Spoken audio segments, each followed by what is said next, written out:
Marcus Elliot had always believed his mother was a simple woman.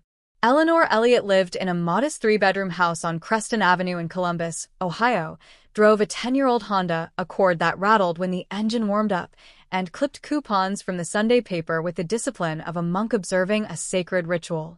She wore the same 4 cardigans in rotation: navy, cream, burgundy, and a forest green one she reserved for church, and she cooked her meals from scratch because she said restaurants were a waste of perfectly good money. When Marcus was a boy, she packed his lunch every single day: a peanut butter sandwich cut diagonally, an apple, and a small bag of pretzels. Never chips, because chips, she said, were expensive and gone too fast to be worth the indulgence. She recycled aluminum foil. She turned off lights the moment she left a room. She drove 10 minutes out of her way to fill her gas tank at the station that sold fuel 3 cents cheaper per gallon. By every observable measure, Eleanor Elliot was a woman of extraordinary frugality and unassuming means, and Marcus never once questioned the life she presented to him. He had no reason to. She was his mother. She was the most honest person he had ever known, or so he believed until the morning she died, and the lawyers came knocking with briefcases fat with documents that would shatter everything he thought he understood about his life, his family, and the ground beneath his own 2 feet. Eleanor died on a Tuesday in November, quietly, in the hospital bed Marcus had held her hand beside for 6 straight days. She passed just after 3 in the morning, when the ward was so still you could hear the hum of the vending machine down the corridor and the soft shuffle of a night nurse's shoes on linoleum. Marcus had been half asleep in the chair beside her, his fingers still loosely braided through hers, when the monitor went flat and the attending physician touched his shoulder with a gentleness that confirmed what the silence already told him. He wept the way a man weeps when the first great love of his life is gone, not with dramatics, but with a low, animal grief that lived somewhere beneath words. He called his wife, Diane, from the parking lot at 4 in the morning, and she said all the right things in the right order, her voice soft and certain the way it used to be in the early years of their marriage.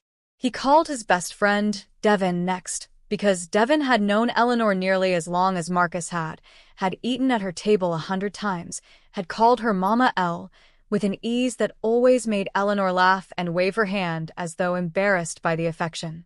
Devin answered on the second ring, said, "I'm so sorry, brother," and Marcus believed him completely. The lawyers arrived 4 days later, and the world as Marcus Elliot had known it ceased to exist entirely.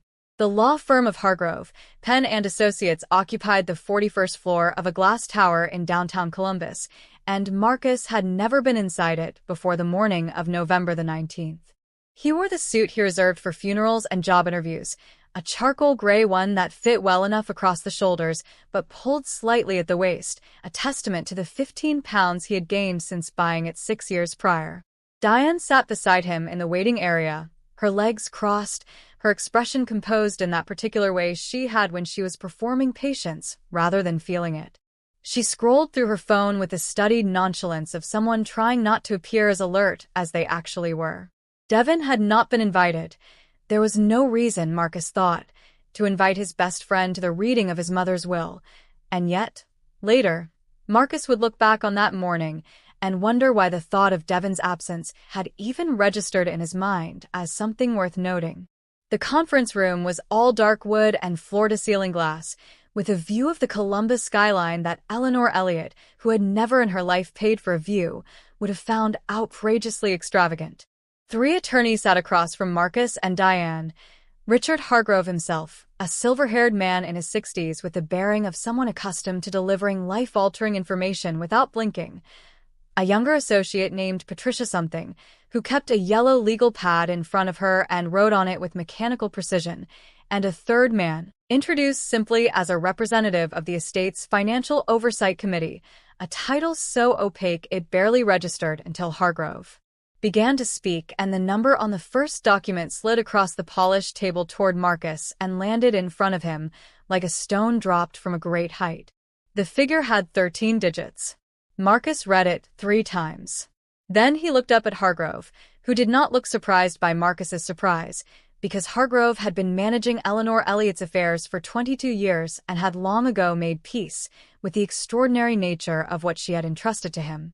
Eleanor Elliott's net worth, as of the date of her death, was $1.3 trillion, held across 47 shell corporations, 11 sovereign wealth vehicles, 3 private equity firms, a controlling stake in a rare earth mineral conglomerate operating across 6 continents, and a series of philanthropic foundations so carefully constructed that not a single tax authority in the world had ever found cause to look twice. She had built it over 40 years, beginning with a small inheritance from her own mother, compounded through investment genius so quiet and so disciplined it had never attracted public attention. She had chosen obscurity with the same intentionality with which other billionaires chose yachts. And she had left every cent of it to her son. Marcus did not sleep for 4 days after the reading of the will. He lay in the bed he shared with Diane in their split-level home in Westerville, the home he had spent 11 years paying a mortgage on, the home with the leaking gutter he kept meaning to fix, and the kitchen he had promised Diane he would renovate when their finances allowed. And he stared at the ceiling while the incomprehensible became, by slow degrees, merely the impossible, and then, by further degrees, merely the true. $1 trillion. His mother. The woman who reused Ziploc bags and kept the thermostat at 68 degrees in winter and told him, every time he offered to buy her something nice, that she didn't need anything, that she had everything she needed, that the most valuable things in life couldn't be purchased. He had taken these as lessons in humility. He understood now that they were something else entirely, not philosophy but practice, not wisdom but discipline, not a message about the world, but a message specifically for him. Waiting in a sealed envelope, she had chosen not to hand him until she was no longer present to witness what it did to him. Diane's behavior changed within 48 hours of the reading, and Marcus, who was submerged in grief and disbelief, missed the shift the way a man underwater misses a change in weather. She became solicitous in a way that felt new, attentive to his moods, present in rooms she had previously drifted through, touching his shoulder when she passed him in the hallway. She asked questions about the estate with a delicacy that he mistook for sensitivity. She said things like, "We'll figure it out together, and you don't have to carry this alone," and Marcus, who had loved her for 14 years and trusted her for most of them, heard these words as the comfort they were shaped like, not the reconnaissance they actually were. He called Devon on the 3rd day, because Devon was the person he called when the world became too large to navigate alone. They had been friends since the 7th grade, 26 years of shared history, of late nights and bad decisions, and the kind of loyalty that accrues slowly over decades and becomes, eventually, a thing you stop questioning because questioning it would be like questioning gravity. Devon listened. He said the right things.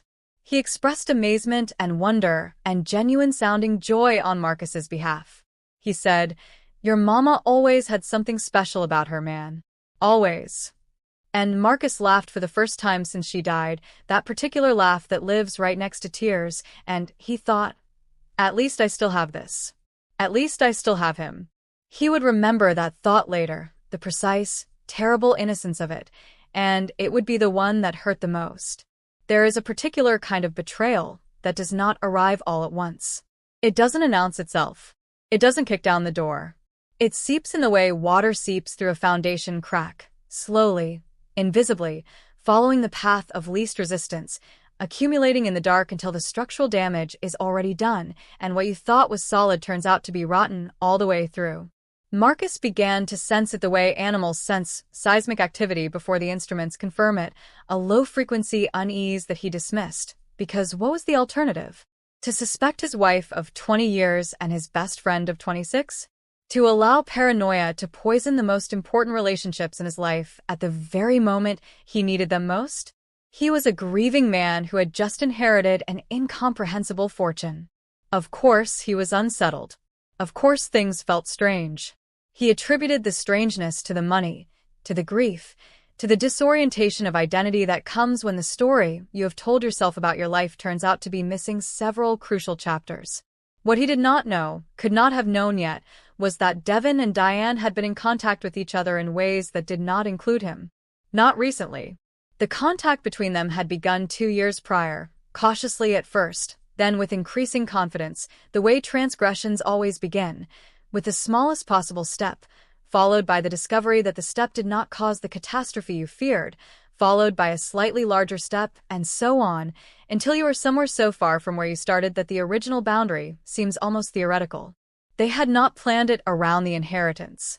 That part was true, and in a strange way it made everything worse. It meant the betrayal had its own internal logic, its own history, its own weight that existed independent of the money, which meant the money had not created it but had merely accelerated a trajectory already in motion.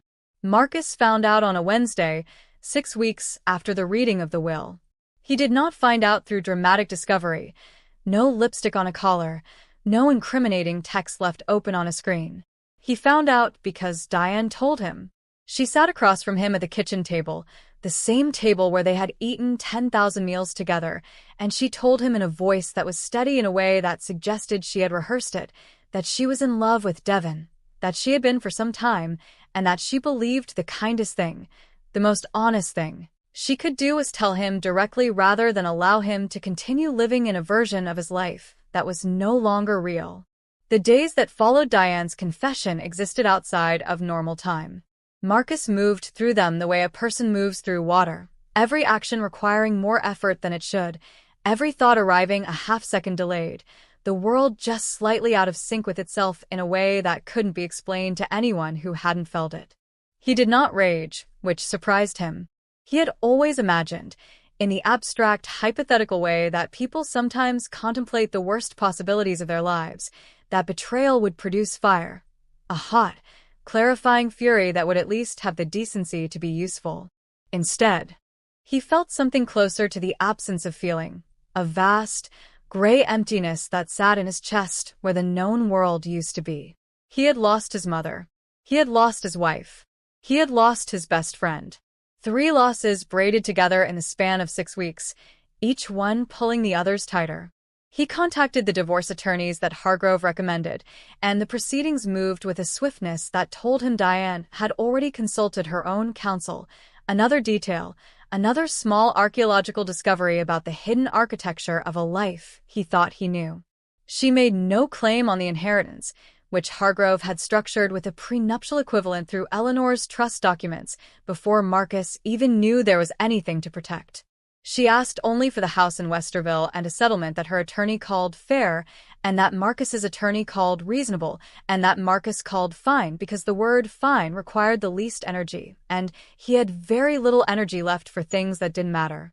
What mattered was the question he couldn't answer, the question that cycled through his mind on a relentless loop in the silence of the temporary apartment he rented in Dublin, Ohio, where he sat on a mattress on the floor because he hadn't yet found the motivation to buy furniture for a life he wasn't sure he was interested in living yet. The question was not why. He understood why people did the things they did. Desire was not complicated, and human weakness was not a mystery. The question was, how long? How long had the two of them looked at him across the table of their shared lives and seen through him as though he were glass? How many dinners, how many birthdays, how many ordinary evenings spent together with the television on and their socks off and the comfortable assumption of safety between them? How many of those evenings had he been the only one present in good faith? He didn't ask Diane. He knew if he asked, the answer would be a number he wasn't ready to know. It took Marcus 3 months to begin to understand what it meant to be in possession of $1 trillion, not in the abstract, intellectual sense, but in the lived, practical sense of a man who had to make decisions about it. Hargrove assigned him a team, 4 wealth managers, 2 attorneys, a tax strategist, a philanthropic advisor, and a personal security consultant named Raymond, who was former Secret Service and spoke in short declarative sentences that contained no wasted words. Raymond told Marcus, on their first meeting, that his life would need to change. Not because of what money did to a person internally, but because of what it did to the people around him, how it altered the temperature of every room he entered, how it changed the nature of every relationship, how it made strangers into actors and acquaintances into architects of schemes he hadn't yet imagined. Marcus listened and thought, Raymond is describing something I've already lived. He began to move differently in the world. Not with arrogance. Arrogance requires a kind of confidence in one's own significance that Marcus had never possessed in surplus. but with a new, deliberate caution. He relocated to a penthouse in Columbus's short North District that Hargrove's team selected for its security features. He began to read economics, investment theory, the biographies of the great fortunes, trying to understand how his mother had done what she had done, trying to find her in the footnotes and the methodology. He found her everywhere. Eleanor Elliott had been a student of Warren Buffett before Buffett was Buffett. She had understood compounding the way a musician understands rhythm, not as theory, but as instinct. She had started with $40,000 left to her by her own mother in 1978, and she had never stopped. She had simply never spent it. She had lived on Marcus's father's salary until he died, and then on the modest income she generated from the interest of the lowest-risk portion of her portfolio, and she had let the rest grow undisturbed for 4 decades like a forest that nobody entered. The foundation she had built for education, the Eleanor Elliott Foundation, named in her own will with a specificity that made Marcus wonder how long she had been composing her legacy, had $40 billion in it and a mandate to fund scholarships for first-generation college students across the American Midwest. Marcus sat on its board as chairman. He attended his first meeting in January, in a conference room full of people who knew more about the foundation's operations than he did, and he listened for 3 hours and asked careful questions and thought about his mother at the kitchen table with her coupon scissors and her Sunday paper and her absolute, unshakable commitment to the idea that money was not for spending. It was for building. There is a version of this story in which Marcus Elliott collapsed under the weight of it all, in which the grief and the betrayal and the impossible inheritance combined into a force that broke him open and left him diminished, one of those cautionary tales that people tell with a kind of satisfied sadness, as if ruin is the natural consequence of too much change arriving too fast. That was not the story that unfolded. What unfolded instead was stranger and more interesting. It was the story of a man who had spent 43 years being defined by his relationships to other people, and who now, for the first time, had to confront the question of who he was on his own. Marcus had always been a good son, a good husband, a good friend, identities constructed in relation to Eleanor, to Diane, to Devon. Without them, the relational scaffolding fell away, and what remained was a man he barely recognized, quiet, observant, more intelligent than he had given himself credit for, with appetites and curiosities he had never had the space to pursue because the space had always been occupied by someone else's needs. He began to travel. Not the vacations he and Diane had taken, the careful, budgeted trips to Myrtle Beach and once, for their 10th anniversary, to Cancun, but real travel, the kind with no itinerary, no return date, no one waiting at home. He went to Tokyo in February and stayed for 3 weeks, learning the city the way a child learns language, by immersion, by mistake, by the accumulation of small discoveries. He went to Cape Town in April and sat in front of the ocean for 2 days, without speaking to anyone. He went to Lagos in June because one of his mother's foundations had a partnership with a school there, and he wanted to see it, not to be seen, not to make a speech, but simply to look at what she had built on the other side of the world with money she had told no one she had. The school had 400 students, a library, a science lab, and a garden. The headmistress, a woman named Dr. Adora Mensah, met Marcus at the gate and walked him through the classrooms with a pride that was entirely her own. She had built the academic program herself, had trained her staff herself, had fought the local government for the permits herself, and she spoke about Eleanor Elliott with a reverence that had nothing to do with the money and everything to do with what the money had made possible. Marcus sat in an empty classroom after the tour and let himself cry. Not for the first time since his mother died, but for the first time without grief at the center of it. This time, he was crying because he was proud of her, and because he finally understood that she had not kept her secret to deceive him. She had kept it to protect something, and what she had been protecting was the chance to build a world large enough to hand to someone who might know what to do with it. Devon reached out in August, 9 months after Diane's confession. The message arrived as a text, medium length, carefully worded, containing words like accountability and healing, and I know I have no right to ask, and Marcus read it standing in the kitchen of his short north penthouse with a cup of coffee going cold in his hand. He stood there for a long time. He did not respond that day. He did not respond the next day either. He sat with it the way he had learned over the preceding months, to sit with difficult things, not rushing toward resolution, not fleeing toward the comfortable numbness of avoidance, but simply staying present with the discomfort until it told him what it actually was. What it was, he decided, was complicated. Devon had done a real thing, a genuinely harmful thing, and no amount of careful language in a text message undid it. But Devon was also a real person, a man Marcus had grown up alongside, a man whose mother he had helped move furniture for, a man who had stood beside him at the hospital when Marcus's father died, a man with whom he had shared 26 years of life that could not simply be deleted by the event of his betrayal. Marcus was not naive enough to believe that forgiveness was simple or that it meant restoration. But he was wise enough now, 9 months into the hardest education of his life, to know that carrying rage was expensive in ways that had nothing to do with money. He met Devon for coffee on a Thursday in September. Devon looked thinner, older in some fundamental way that wasn't about weight or wrinkles, but about whatever happens to a person's face when they've been living with guilt for long enough. He apologized. Not the performed apology, not the rehearsed architecture of contrition that people sometimes mistake for the real thing, but the plain, unadorned kind. I was wrong. I knew I was wrong while I was doing it. I don't have a reason that justifies it. Marcus listened. He did not forgive Devon that day, because real forgiveness is not something you produce on request, but he said, "I hear you." And he meant it. They did not become what they had been. But Marcus drove home that afternoon feeling lighter than he had expected, as if he had put down something he hadn't realized he was still carrying. The Eleanor Elliott Foundation held its annual gala in October at the Columbus Museum of Art, and Marcus attended reluctantly, dressed in a suit that fit him considerably better than the charcoal one. He had lost the 15 pounds, and then some, less by design than by the fact that grief and rebuilding had a way of reorganizing a body's relationship to appetite. He was not a natural presence at galas.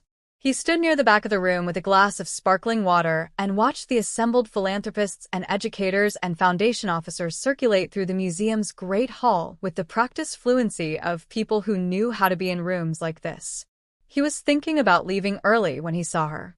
She was standing in front of one of the museum's permanent collection pieces, a large abstract painting in deep blues and ochres, and she was looking at it with the concentrated attention of someone who was genuinely seeing it, not performing the act of seeing it for the benefit of nearby observers.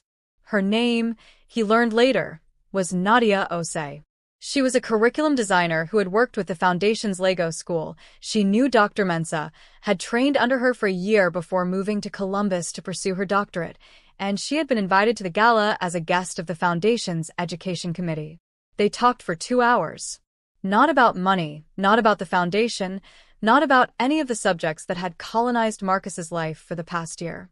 They talked about books. She was reading a biography of Shirley Chisholm. He had just finished one about Eleanor Roosevelt, and about the particular challenge of designing curriculum for students who had been told, implicitly or explicitly, that the world was not built for them.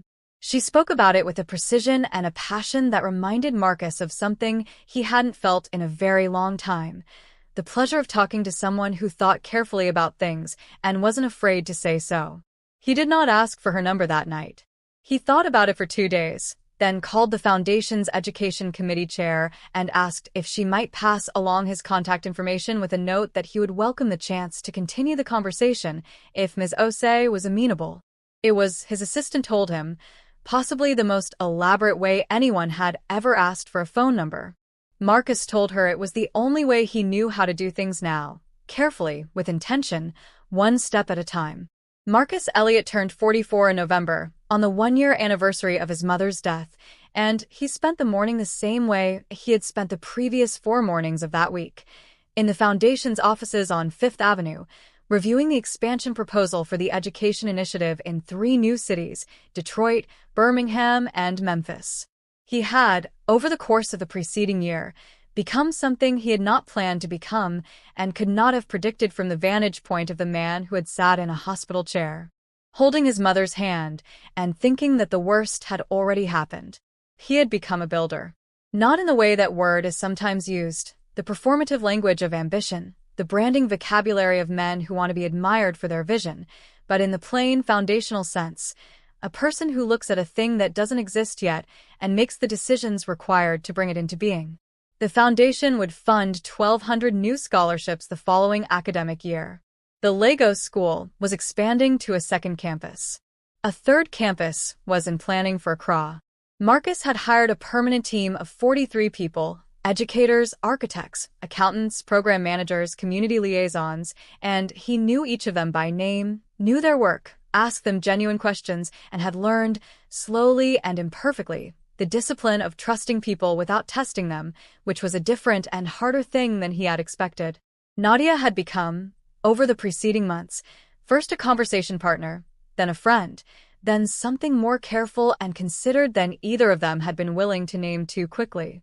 They had dinner on Tuesday evenings, usually at a small Ethiopian restaurant in the short north that she had found, and he had loved on first visit. They talked about their work, their families, their fears, the ordinary currency of intimacy, exchanged slowly and without debt. He had told her about Eleanor, about the money, about Diane and Devon, about the year that had cracked him open. She had listened in the way that only certain people can listen, without agenda, without performance, without the slight forward lean of someone waiting for the moment to make it about themselves. On the morning of his birthday, before anyone else arrived at the office, Marcus stood at the window of the Foundation's conference room and looked out at Columbus in November. The bare trees, the gray sky, the familiar streets of the city where he had been born and where his mother had built an invisible empire and where he had lost, in the space of 1 year, everything he thought he was and found, underneath the rubble, something sturdier. He thought about Eleanor, about the woman who had packed his lunch every day and kept her thermostat at 68 degrees and quietly, patiently, built a $1 trillion legacy with the intention of handing it to someone who would understand what it was really for. He thought she had known, even then, that the inheritance she was preparing for him was not the money. The money was the vehicle. The inheritance was the question the money forced him to answer. What kind of man do you want to be when there is nothing left to hide behind? He thought he was beginning, at last, to know.